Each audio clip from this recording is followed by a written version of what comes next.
ஒரு பெரிய ஆலயம் கட்டப்பட்டு கொண்டிருந்தது.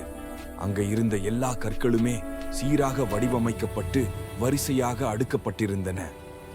ஆனா ஒரே ஒரு கல் மட்டும் நசுங்கி வளைந்து யாருக்கும் தேவையில்லாதது போல ஒரு மூலையில் தூக்கி போட்டிருந்தார்கள்.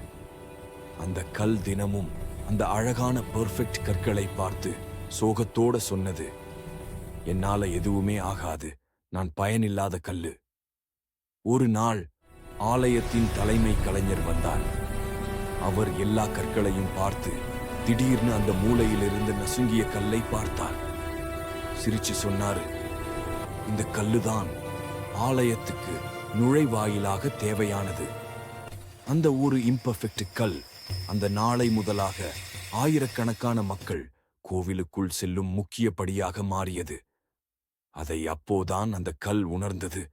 நசுங்கின மாதிரி தோன்றினாலும் நீ பெரிய காரணத்துக்காக உருவாக்கப்பட்டிருக்கலாம்.